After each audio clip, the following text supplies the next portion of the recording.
Back to this Let's Play of Mask of the Betrayer. In our last episode, our lawful good sorcerer here is taking orders from a lich on how to help the lich become a god. Maybe that's not such a good idea. A good idea in the sense of, you know, good versus evil. But, anyway, this area has a bunch of these paladins of Kelemvor, and they're fighting Ramaq's little lich-spawned minions. The paladins are fairly boring.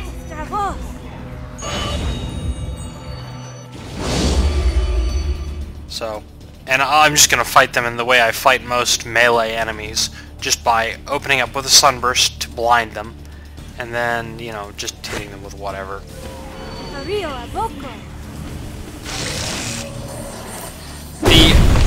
This area has a couple of indoor parts and a couple of outdoor parts. I am going to essentially clear out the outside and then head to the inside.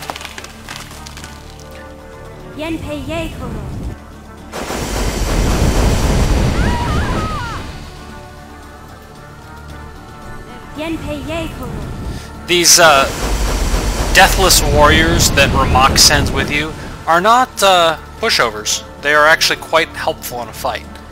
Unlike pretty much all of the other enemies or allies you get that you can summon in the game.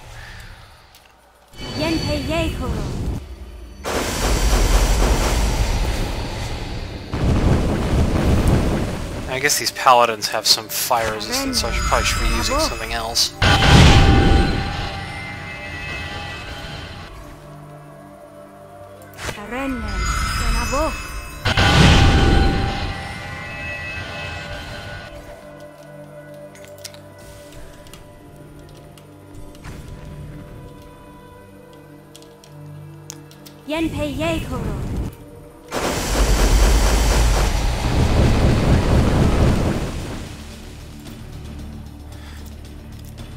Anyway, you can see the outside here. I may do some of this off screen just from the standpoint of these are fairly boring fights. Up these stairs is another area which we can't, well, which is where we're going to come back to later. But for now, let's just keep clearing the surface streets.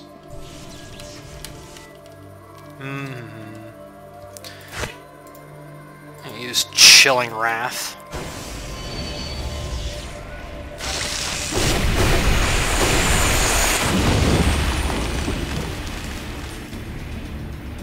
It's okay, I guess. Infinite Resonance is really the better of the two attack spells you can get from the Sword of Gith.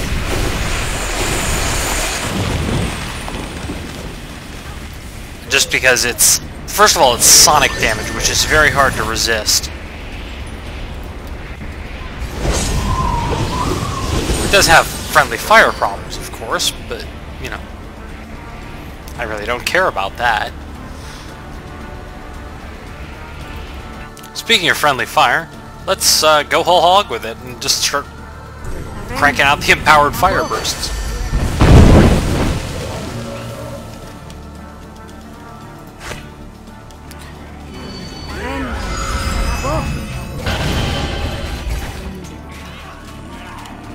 As you can see with that paladin there that was just ripping Oku a new one, these guys are not trivially easy.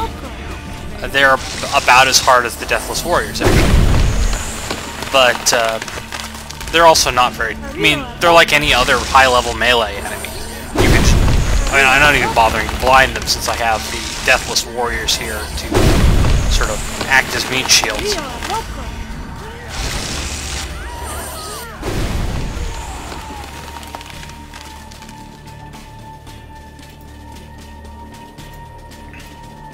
I could make more use of the Sword of Gith and its abilities, which are quite potent, but frankly they're sort of annoying to recharge and it's kind of tedious, so I'm just going to cast my normal spells and rest.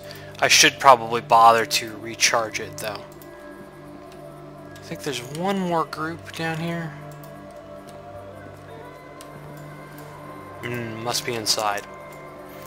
Okay, those are all the surface enemies. I'm going to rest up.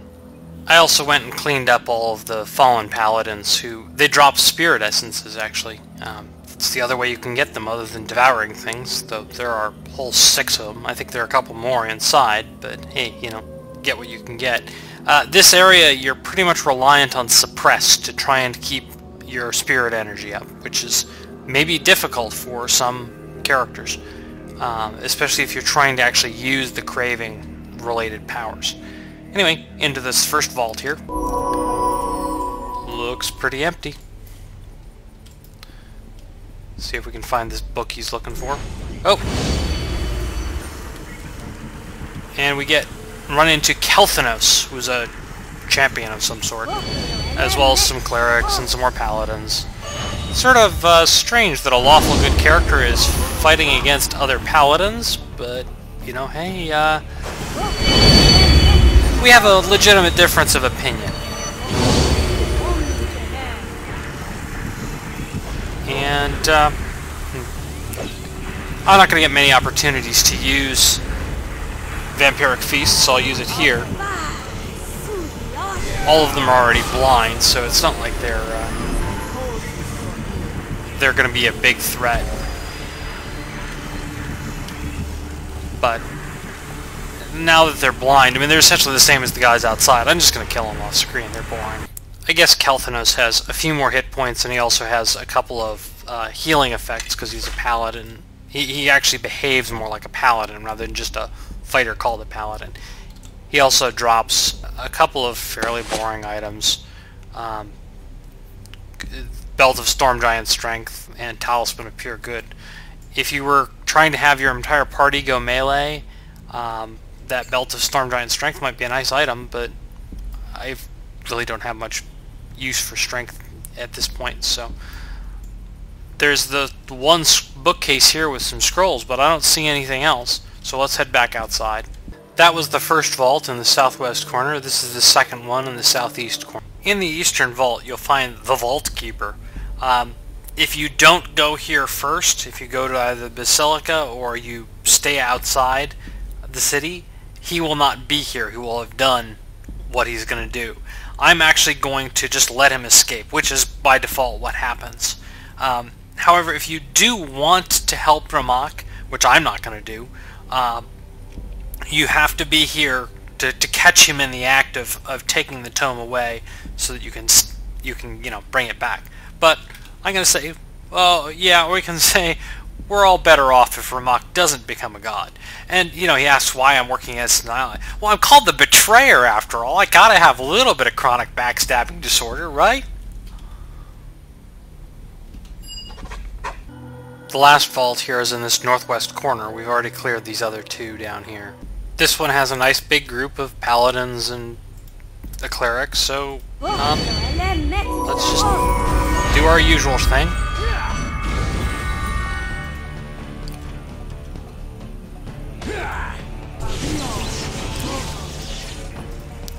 Now, the thing I like about Sunburst, you might ask, this is a saving throw based spell. Why not use a saving throw based spell like, Wail of the Banshee, which instead of blinding them will just outright kill them?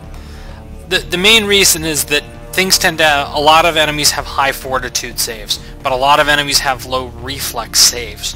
So a level 8 spell with a reflex save it's not guaranteed to work by any means, but it's very reliable, and I can succeed in blinding them almost all of the time, even against very strong enemies. Whereas will saves and fortitude saves, not so much. There are not very many rogue enemies in this game. Rogues are the ones with high reflex saves usually. But if there were, I wouldn't be all that concerned because I have greater missile storms and ice storms, which are not affected by reflex saves at all. So I can kind of get around that.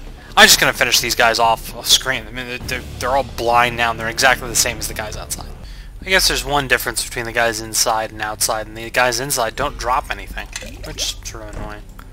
But this area has a couple of these archives. And, it looks like the Tome of the Dolorous Sage is here. Well, that would make him a god. Maybe we'll just... Oops! Drop it.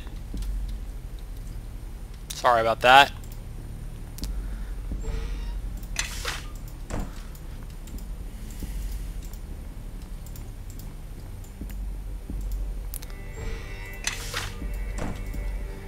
I guess that's gonna cause some problems for Rammaq. That's too bad. Now that we've screwed up Ramaq's entire quest and completely crushed his dreams of becoming a god, shucks, we really wanted that to happen. Let's go back and hand it in. And you can tell both tomes were lost. And he says, oh, betrayal! And Rammaq here is, I don't know, he's not super hard, but he's interesting. He's immune to a lot of things. Like, he's immune to that.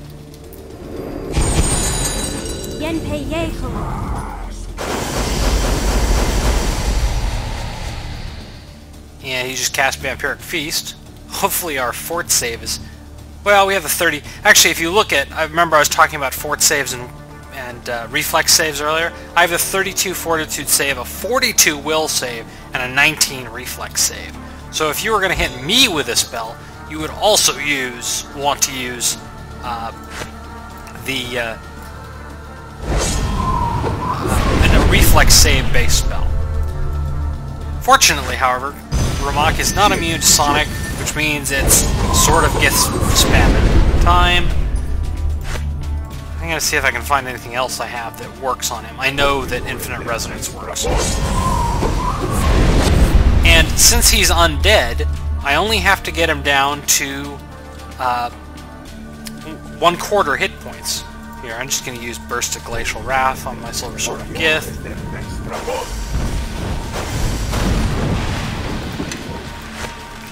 Recharge another Infinite Resonance.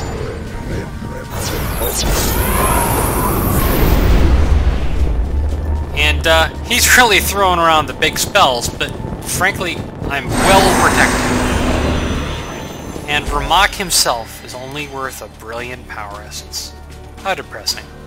You get more XP for killing him and failing his quest than you do for succeeding. If you do succeed, however, he will give you an inventory item which gives +4 to all your stats. Now, if you look at my stats, I already have +6 to Strength, I only have +3 to Dex. I have +8 to Con, I have no bonus to Wisdom, I have +8 on him if I want it.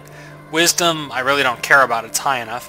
And Charisma, I have much higher than a +4 bonus, so I don't really care about the item that Rammaq gives you. His Deathless Warriors don't go hostile. So, that's pretty much the only betraying we're going to do as the Betrayer.